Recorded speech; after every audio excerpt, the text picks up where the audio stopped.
Oui, alors c'est au ralenti, vous faites bien de le souligner, c'était quand même l'objet de notre intervention aujourd'hui, de sensibiliser les futurs présidents de région, puisque nous recevions à la fois Valérie Pécresse et Claude Barthelone, sur la commande publique, évidemment.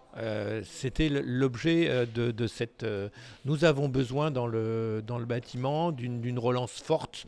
L'objectif sur les prochaines années, c'est 70 000 constructions de logements par an. On a été à 35 000 en 2013, on a fait 49 000 en 2014. C'est mieux, mais ce n'est pas suffisant. Donc l'objectif de 70 000 est absolument réaliste.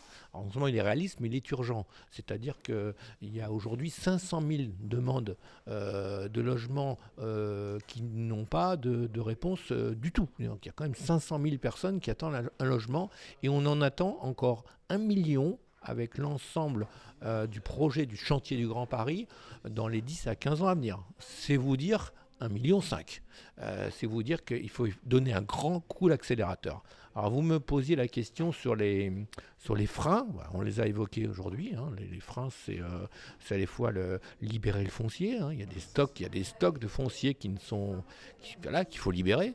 Il faut trouver aussi des idées pour construire. Il faut simplifier. Hein. Nous avons proposé de simplifier le PLU, donc il y a une avancée sur le PLUI que nous soutenons.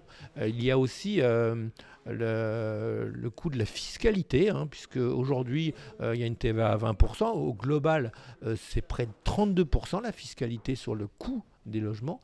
Et donc, nous sommes les plus hauts fiscalisateurs, j'ai envie de dire, d'Europe. Voilà. C'est en France que la fiscalité sur la construction est la plus élevée. Pourquoi 31% quand 18% en Allemagne, je ne sais quoi. Ensuite, pour libérer la construction et donner ce coup d'accélérateur, nous avons proposé de simplifier les normes et l'ensemble de la réglementation. Ça devient très très difficile maintenant de construire vite. On dit comment faire pour construire vite. Eh ben, il faut que les procédures soient améliorées. Et nous soutenons dans ce sens cette création de la métropole du Grand Paris. Nous attendons beaucoup de cette métropole pour qu'elle puisse faire les arbitrages nécessaires et être vraiment le grand conseil d'orientation et décideur pour partie de la politique de la région.